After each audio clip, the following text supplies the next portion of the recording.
books are definitely meant to be a performance piece. I've given some of the greatest performances of my life in my son and daughter's rooms at night when I'm like, really into a book. And the ones that you can sort of get into and be big with and have fun with.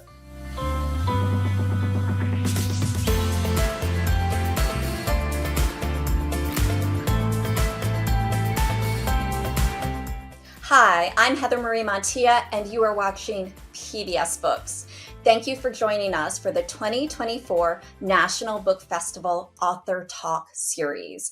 PBS Books, in collaboration with PBS SoCal, is pleased to host a conversation with actor and award-winning author Max Greenfield, children's author of Goodnight Thoughts, as well as many others. Since 2015, PBS Books has shared with audiences across the country the voices of dynamic, diverse authors.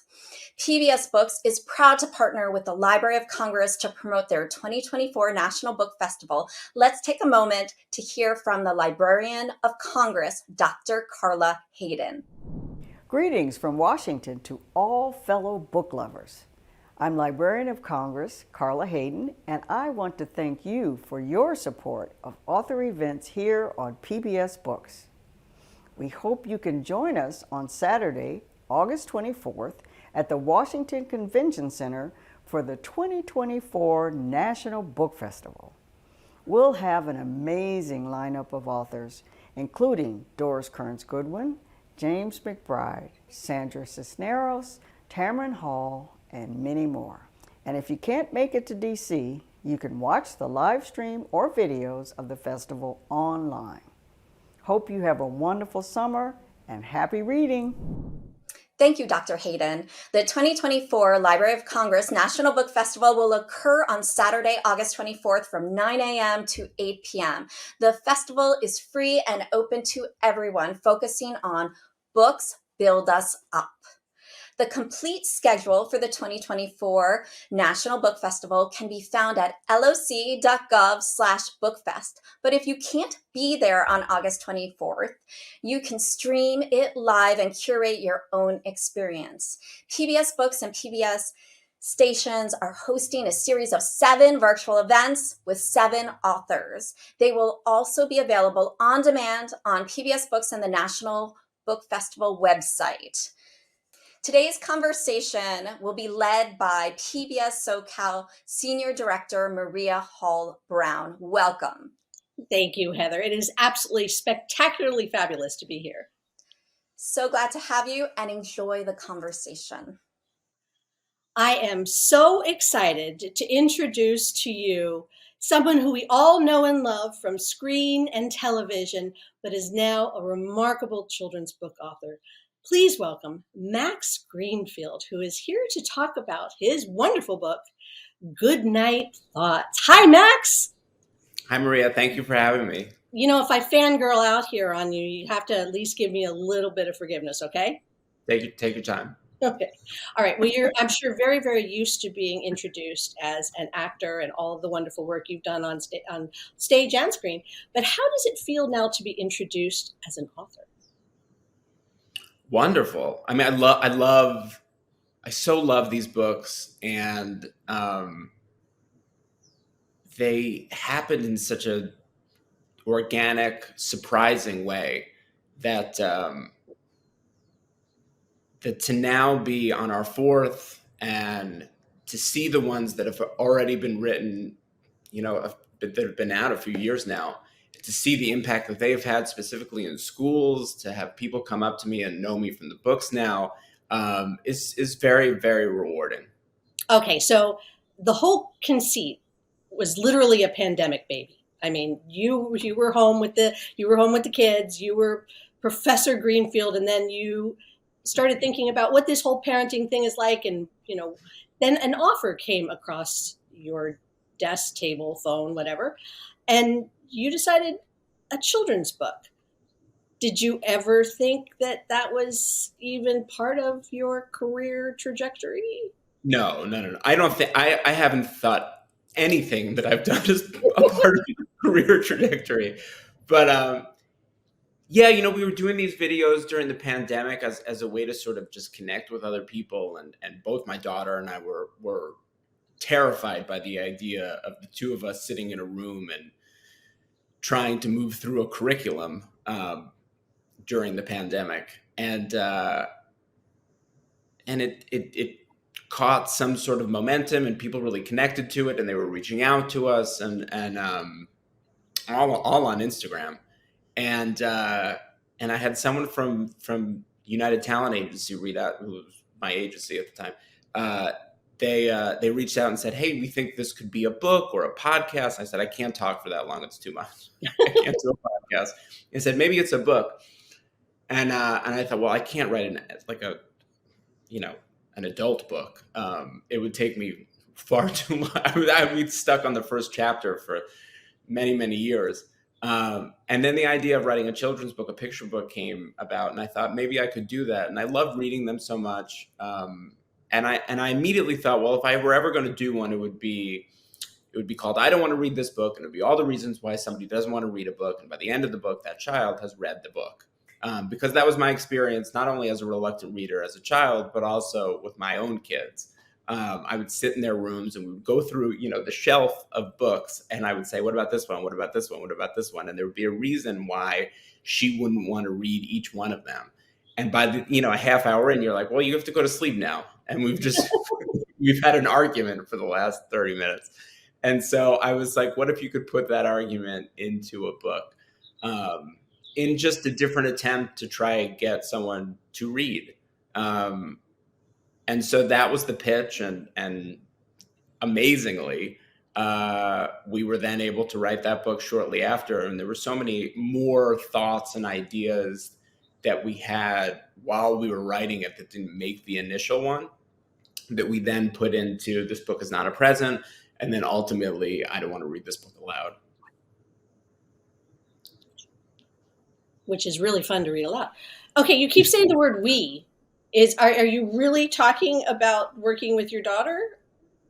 Well, it's hard I get this question a lot because I tend to always use the word "we," no matter what. But I guess yes, my name is on the book, and I will say that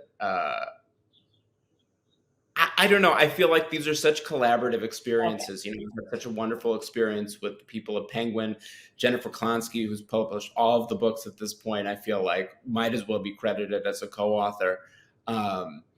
Everyone at Penguin, having conversations with my daughter and my wife Tess and my other child Ozzy, our son, who's younger now. They just don't feel singular. Right. And I always find it odd when people are like, even if they're talking like my show, I'm like, really, you work on that alone? Well, that's very noble. I very much confuse people too, though, because they will go, "What do you mean we?" Okay, then I can join that list. But having said that, Yeah. The voice within the books are very much yours. I mean, Yes. I think we can hear you. We can hear, Max Greenfield. We can hear the characters we've loved over the years. We can hear you because I think these books are designed to be enjoyed almost as a performance as well as a book. Thus, of course, leading to "I Don't Want to Read This Aloud," which then kind of wrapped up the trilogy. Did you feel it? Okay, I have this trilogy done now. I don't want to read this book. This book is not a present. And now I don't want to read this book aloud. Did you feel, okay, we've wrapped up the trilogy. Let's move on to something else? Yeah, it's a great question. To go back a little bit, the books are definitely meant to be a performance piece. I've given some of the greatest performances of my life in my son and daughter's rooms at night when I'm like, really into a book. And the ones that you can sort of get into and be big with and have fun with, The Book with No Pictures, The Day the Crayons Quit.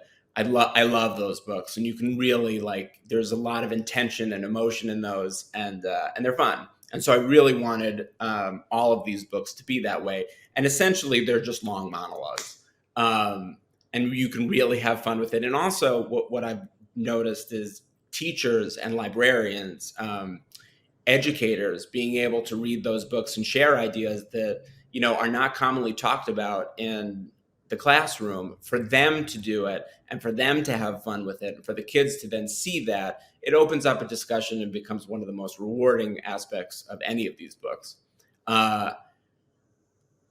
Yeah, but when I got to this book, I don't want to read this book aloud.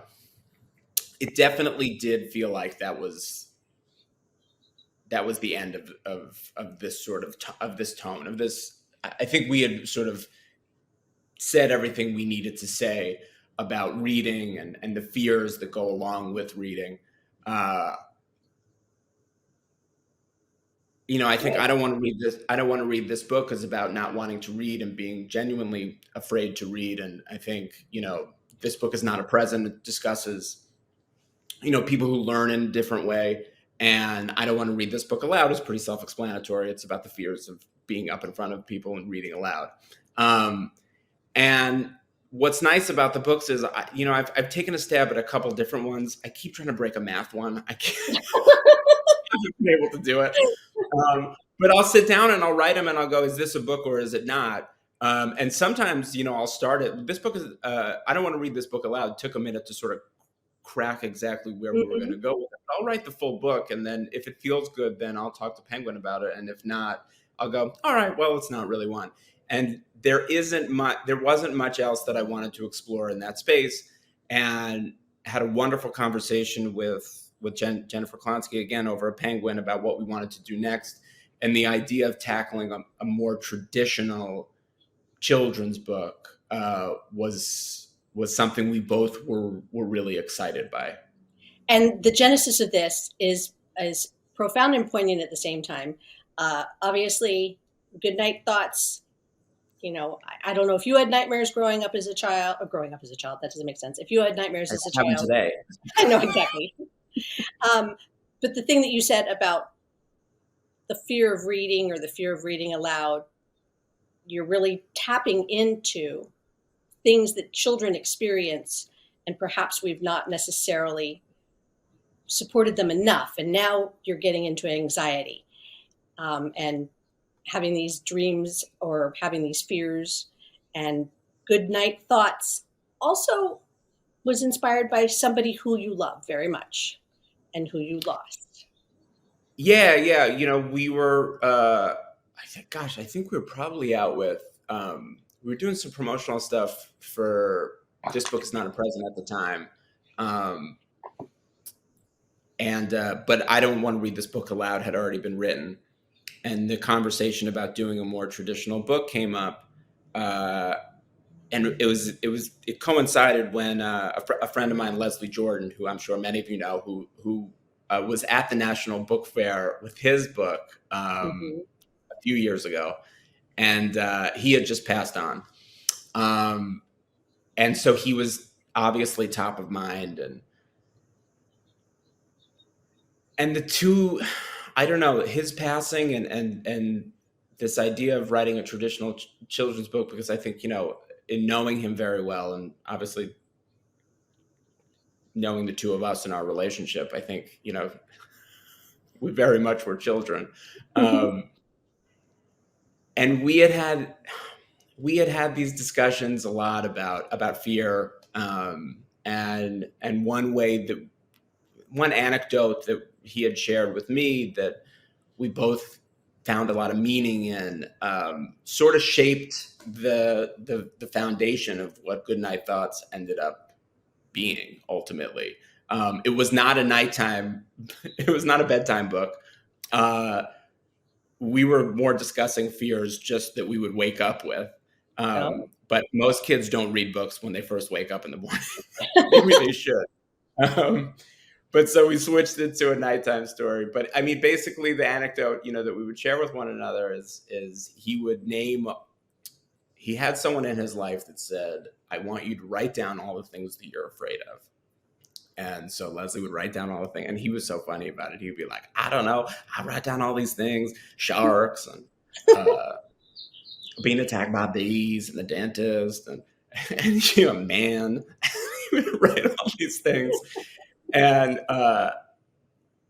and then he would let him write it for a few days, and then he would come back to him and he'd say, "Oh, have you written your list yet?" And Leslie would say, "Yes, I wrote it." He goes, "Okay, well, I'd like for you to now read it to me." And so he read all of these things, and he's sweating and losing it. And, he's all uncomfortable and all these things that make him scared. And his friend would look at him afterwards and go, "Okay, well, name all of the things that are on. Name the things that are on that list that are in front of you right now." And Leslie will go, "Well, none of them are in front of me." And he goes, "Okay, well, then why are you carrying this fear around with you then?" Oh. And Leslie would be like, "Oh, shoot." And it was an interesting, and obviously Leslie tells it in a way where you have immediate relief because he was so wonderful and he was the best storyteller and he was so funny. But that really shaped the idea of this book, these things that we're all afraid of. Well, you've answered the dentist question, because that was one of the things. It's like, what's up with Max and the dentist? I don't. So it came from Leslie. We can say that. No, the dentist actually is mine. I just threw it in there in that bit because it's always top of mind for me. Yeah, no, the dentist. Maybe the next book will just be about the dentist. But yeah, that's really what shaped this book. I'm sorry, what's that? I'm sorry, I didn't mean to interrupt you, but at least it would be conquering the fear of the dentist, because that's kind of what you do. Is you're really good at. Right. I mean, what I love about this book is it's really not about conquering any fears. It's more about accepting the fears for what they are and knowing that they exist, but also being able to build a different relationship with them in the moments where they're not in front of you. Mm-hmm.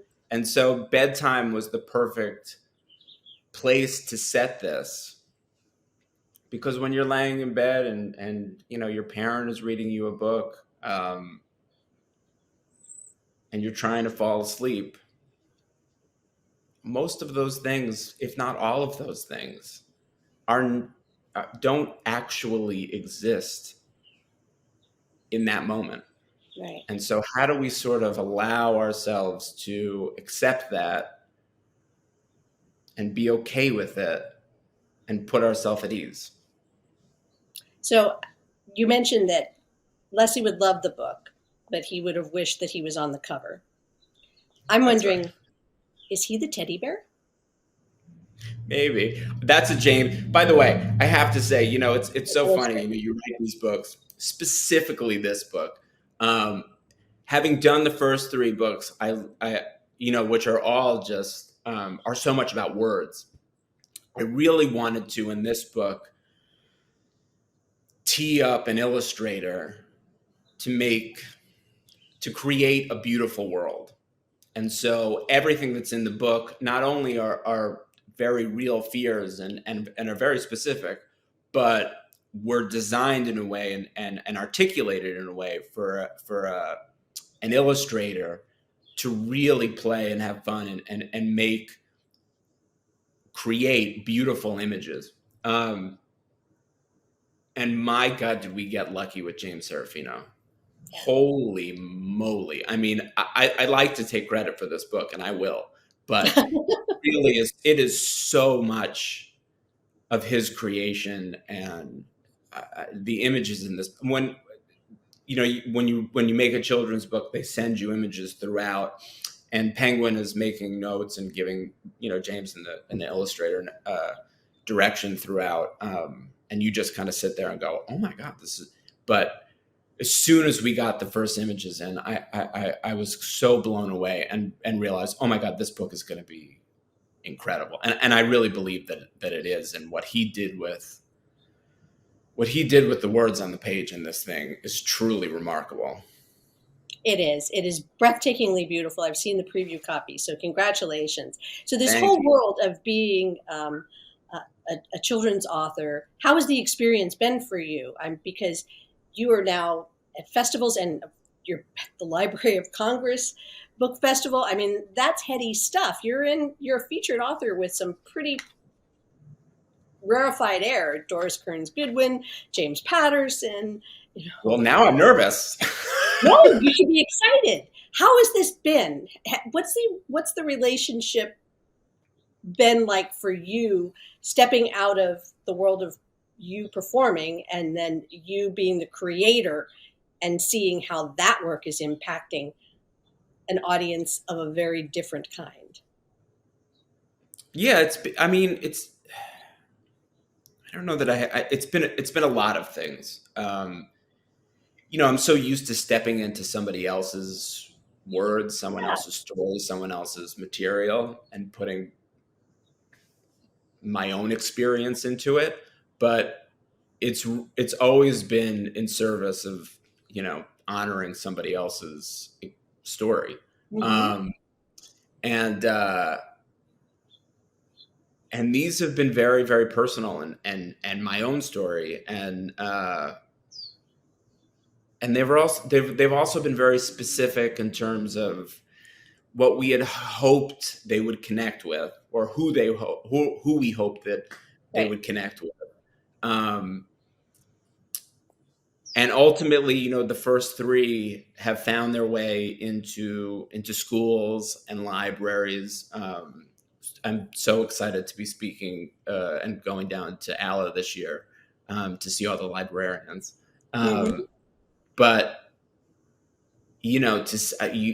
social media is wonderful in the sense that you will get sent pictures from teachers and from librarian whomever, just showing you the impact Sea of and the little people.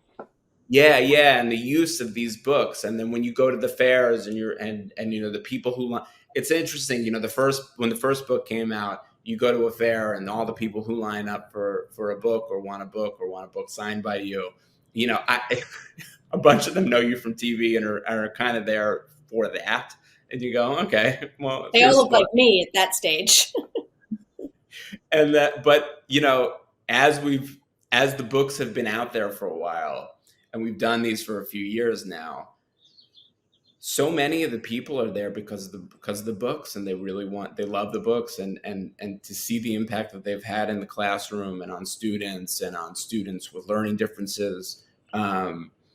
It's been so wonderful and exciting and rewarding. And now this book, which I think this book is a lot simpler. I mean, we can talk about it forever, but the idea of this book is really, really simple, and I think that's kind of the beauty of it, and hopefully the connection point that I'll have with, hopefully, a lot of people. And so I'm really excited to see how Goodnight Thoughts, having seen how the other books have connected with people and teachers and educators, to see how Goodnight Thoughts connects with an audience is going to be really, really exciting. Have you had a comment from a little guy? I mean, not a teacher or a librarian, but just a little person that you've actually had an interaction with that like took you aback in a good way, that you were like, oh, okay. Yeah, a lot of what the best experience is being in a classroom, which I've had the opportunity to be in, and watching 7, 8, 9-year-old pick up one of the books and read them. You sometimes you get a child who's like right on the precipice of really breaking through as a reader, and they'll read the book, and it is just, there is nothing better. And you can see, like, they get the intonations, they get the rhythm of the book, they get the jokes in the book. And so they get excited about taking that voice and making it their own, which it's set up to do. And so to watch these kids move through that in the exact space that they're supposed to be at when they find these when they find these books is the greatest. And you could see, like, there's specifically words in that, in the first one, and all of them, that are supposed to be difficult and supposed to be tongue twisters and supposed to be big for a young child. And to see them, like, be okay with knowing that this is not necessarily a word I'm supposed to know, and I'm going to just go at it as hard as I can, is so rewarding. And then to watch, kids read the aloud book, up and in front of people is about as good as it gets. Well, it's a pretty wonderful thing that you've done. The question is, and we're going to have to wrap up, which is making me sad, but the question is, are you continuing? Are you going to continue with this? I mean, your children are getting older, and you're writing for a particular age. Are you hooked? You're not. I'm not. Unfortunately, I'm not I mean, I guess physically I'm getting older, but mentally, I don't know. Yeah. But you're going to keep doing it? Yeah, I would love to. Yes, I think so. If the stories keep coming, I know what the books look like now, and I know what they need, and I think, and should you find the stories and the right moments that match up, and it feels like a book, then definitely. If there's a story to tell, I'd love to keep doing it. Well, sadly, we've run out of time. Next time, we'll talk about your potential guitar career, but great to hear that you're going to continue writing. Thank you for all of your talent, both on screen as well as with these remarkable books. We are very lucky that you are in our world. And thank you for being a part of PBS Books and sharing all of this with our members and the behind the scenes of Good Night Thoughts. Let's bring back our wonderful friend, Heather. Well, Maria, thank you so much for leading this fabulous, fun conversation. And Max, thank you so much for your insights into your book. Max's new book, Good Night Thoughts, comes out on September 3rd. So please go to your local library, your independent bookstore, or wherever you get books to get that new book. I'd also like to thank everyone out there for joining us. Make sure you like and subscribe so that you never miss any of the 2024 National Book Festival Author Talks. To hear more from Max Greenfield and from the full schedule of featured 2024 Library of Congress National Book Festival Author Talks, you can go to the PBS Books website at pbsbooks.org. And don't forget, you can be part of the festival virtually or in person on Saturday, August 24th from 9 a.m. to 8 p.m. This event is free and open to the public. You can visit loc.gov/bookfest for all the details. Until next time, I'm Heather Marie Montilla, and happy reading.